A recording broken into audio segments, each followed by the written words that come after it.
अब अभी वर्तमान जो बिहार सरकार के कार्य हैं या क्षेत्रीय विधायक जो लालगंज के क्षेत्रीय विधायक है उनके कार्य क्षेत्र में किस तरीके के हैं, कैसे कार्य हैं उनका? हाँ, ये तो आप बहुत अच्छा क्वेश्चन किए हैं। हमारे माननीय विधायक जी को हमारे लालगंज की जनता 4 साल उनको मौका दे दिया, अब 5वां साल लास्ट बीतने जा रहा है। बहुत उम्मीद से उनको वोट दिया गया, हम भी उनके वोटर हैं। लेकिन आज तक वो जो ये आपका जो ये जाते जब हम लोग हैं गुमटी के पास, इधर आपको पीएससी हॉस्पिटल है और थाना उस पार है, तो ये बीच की जो समस्या जाम की पड़ती है, एम्बुलेंस में पेशेंट आ नहीं पाते हैं, वहीं पे गुजर जाते हैं एम्बुलेंस में, फिर जाने की समस्या, इतना जाम में हम लोग पड़ते हैं। तो आज तक वो केंद्र की सरकार है, भूषण जी भी है, एमएलसी भी है, मतलब सब कुछ हमारे माननीय चिराग पासवान जी भी हैं, केंद्र की सरकार से लेके राज्य सरकार सब उनकी डबल इंजन की सरकार है। लेकिन आज तक हमारे यहाँ एक जो पुल होना चाहिए था वो निर्माण आज तक भगवानपुर में नहीं हुआ। भगवानपुर अड्डा पे देखिए इतना पानी लग जाता, जो व्यवसायी ने वोट दिया उनको, जो समाज कहा जाता है व्यवसायी समाज, कोर वोटर है, वो वोट दिया। जब बरसात होती है तो उनका दुकान बंद रहता है, उनका घर का लोग कैसे भोजन करता है, उनका बच्चा कैसे भोजन करता है। तो ये मतलब कहीं भी कहिएगा गिन के 5 काम मात्र वो विधायक जी गिना दे तो समझ लेंगे कि विधायक जी ब्लॉक जाने का रास्ता देखे तो मुखिया के फंड से बना है, गौरी शंकर जी के फंड से बना। तो इस तरह से उनका क्या काम हुआ है, हम लोग को तो 5 काम भी गिनवा देंगे तो हाँ, उनका काम यही है, जो जितना बैनर लगा रामचंद्र जी का जो ये जन्मोत्सव जो मनाया गया था, तो पूरा भगवा धारण करके सब जगह बड़ा बड़ा राम के नाम पे उन्होंने वोट मांगने का काम करेंगे। काम तो किए नहीं है, बस राम के नाम पे उनको वोट मांगेंगे, वो हिंदू मुस्लिम करके। माने कहा जा सकता है कि 5 साल में विधायक जी का 5 काम भी क्षेत्र के लिए नहीं है। भगवानपुर प्रखंड के हैं, लेकिन भगवानपुर प्रखंड के लिए उनको 5 काम भी नहीं है, नहीं गिना सकते।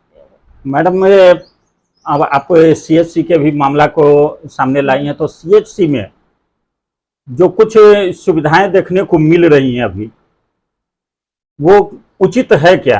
क्योंकि डॉक्टर यहाँ पे मौजूद बहुत कम हो पाते हैं। नहीं होते हैं, और सब प्राइवेट क्लिनिक को खोल के बैठा हुआ है, प्राइवेट क्लिनिक खोल के बैठा हुआ है। और उसमें क्या करता है, पेशेंट को बरगला के ले आया जाता है, उसको पेशेंट को मारा जा रहा है, और उसमें उपलब्ध नहीं है, हर व्यवस्था नहीं, अल्ट्रासाउंड की भी व्यवस्था नहीं है यहाँ पे। अभी देखिए पीएमसीएच का क्या स्थिति है, अभी तो मेरा अपना पीएससी की बात हो गई, यहाँ भी व्यवस्था नहीं कि बड़ा बड़ा अल्ट्रासाउंड होना चाहिए था कि नहीं, जो गरीब गुरबा ही जाता है ना ये पेशेंट। और वहाँ के डॉक्टर क्या होते हैं, डॉक्टर को लोग भगवान कहा जाता है, लेकिन यहाँ के डॉक्टर क्या है, जो दलाल रखे हुए हैं हॉस्पिटल में, वो दलाल के माध्यम से देखिएगा जितना हॉस्पिटल भगवानपुर के पास में है, सारा हॉस्पिटल में पेशेंट को लाया जाता है, क्योंकि सरकारी हॉस्पिटल अगर पीएससी है तो गरीब गुरबा ही जाता है, अमीर लोग नहीं जाता, अमीर लोग बड़े बड़े हॉस्पिटल में जाते हैं। उसको फंसा के लाया जाता है 1 से 2 से 4 करके।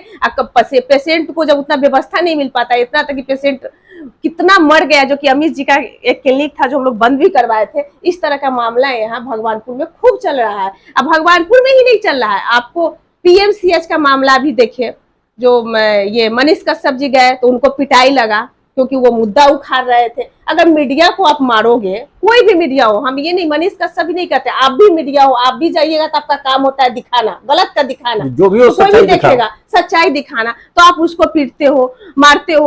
अभी एक पासवान दलित महिला, दलित लड़की, 11 साल की दलित लड़की, मुजफ्फरपुर की घटना मैं बता रही हूँ, आज दिन में उसका प्राण खत्म हो गया, मर डेथ कर गई।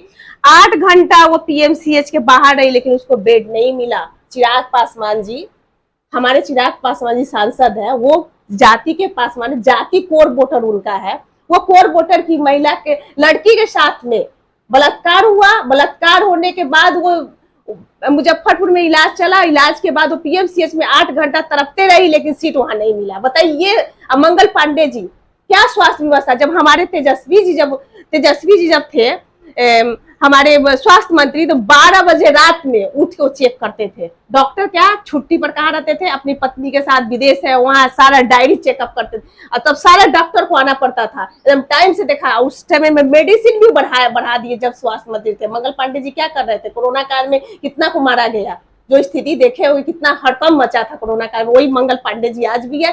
क्या दुर्दशा है पीएमसीएच का देख रही है। आज अन्नू शुक्ला भी गई थी, देखे थे कि जो पेशेंट का बॉडी महक रहा है लेकिन उसका ये नहीं पोस्टमार्टम नहीं हो रहा था। तो इस तरह से पीएमसीएच का घटना बाहर आ रहा है। घटना आप दिखाइएगा तो आप पिटाई खाइएगा डॉक्टर से, डॉक्टर को जो भगवान कहते हैं तो आपको पिटने का काम करेंगे।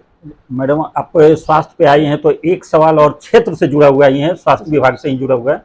एक आयुर्वेद अस्पताल अब इस क्षेत्र में भगवानपुर प्रखंड क्षेत्र में हुआ करता था किसी जमाने में जी। संयोग से लालू प्रसाद जी की सरकार पहली बार बनी, उसके बाद वो बंद हो गई।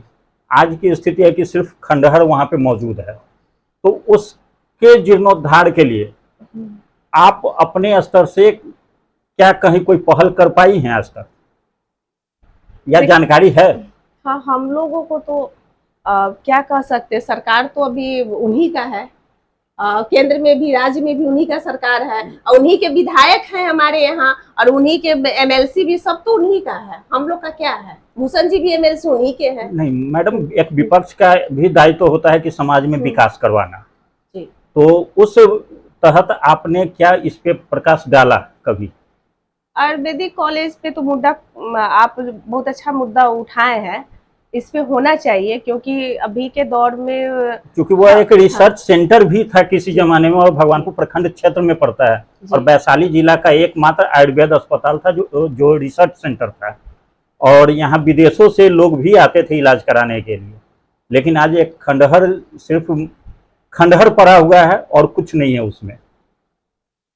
हाँ, तो आवाज तो विपक्ष कुछ दिन तो चला था, उसके बाद फिर वो ठंडे बस्ते में रख दिया गया, ठंडे बस्ते में ही रख दिया गया। तो दोस्तों, आप अभी देख रहे थे राजद के प्रदेश महिला उपाध्यक्ष प्रोफेसर कुमारी राजमणि जी से हमारी बातचीत।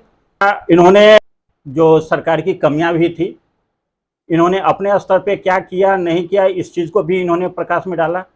अब आगे आप देखें कि किस तरीके से हमारे वर्तमान जो विधायक हैं उनका क्या कार्य है, वर्तमान जो सांसद हैं इस क्षेत्र के उनका क्या कार्य है, उस चीज़ पर मैडम ने जो प्रकाश डाला है वो सोचनीय विषय है। वर्तमान विधायक जी के लिए भी सोचनीय विषय है, वर्तमान सांसद महोदय के लिए भी सोचनीय विषय है। सामने चुनाव है, इस चीज़ को आगे भी देखेंगे।